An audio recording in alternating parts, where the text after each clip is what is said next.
What's up, folks? Summary of Matthew 16:18, continuation part 3. No. Not any of us Gentile is credible enough to claim the church mentioned by our Lord Jesus in the book of Matthew chapter 16 verse 18. Listen to this. Gentile only have started to learn the scriptures by the time of Apostle Paul, since Paul was the apostle to the Gentile, as said in many Bible verses as Romans 15:16, Acts 9:15, Acts 13:46-49, Acts 13:2, Romans 1:15, Acts 22:21, and many more. How come those Gentile people in Vatican claim the church where no one of any Gentile was there present when Jesus Christ held a meeting as the scene in Matthew 16:18? Gone too far of no turning back, making their doctrine out of order. Hilarious. Gentile knows nothing about Jews' tradition, culture, and beliefs before Apostle Paul.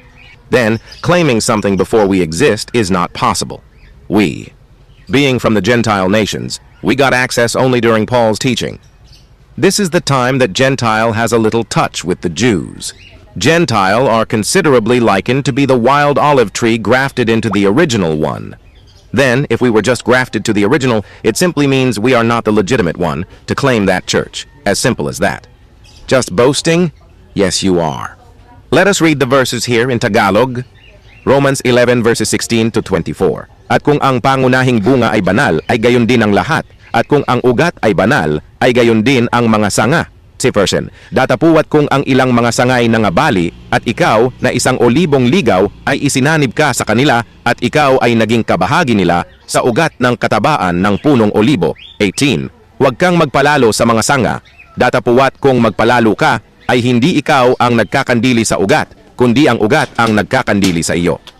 19. Sasabihin mo nga, ang mga sanga ay nangabali upang ako ay makasanib. 20. Mabuti. Sa kawalan nila ng pananampalataya ay nangabali sila at sa iyong pananampalataya ay nakatayo ka. Huwag kang magpalalo kundi matakot ka. 21. Sapagkat kung hindi nga pinatawad ng Diyos ang mga talagang sanga, ikaw man ay hindi pa tatawarin. What 21. Masdan mo nga ang kabutihan at ang kabagsikan ng Diyos. Ang kabagsikan ay sa nangahulog, datapuwat ang kabutihan ng Diyos ay sa iyo kung mamamalagi ka sa kaniyang kabutihan. Sa ibang paraan ay ikaw man ay puputulin. 23. At sila naman, kung hindi mangagsisilagi sa di pananampalataya ay mga kakasanib, sapagkat makapangyarihan ng Diyos upang sila'y isanib na muli.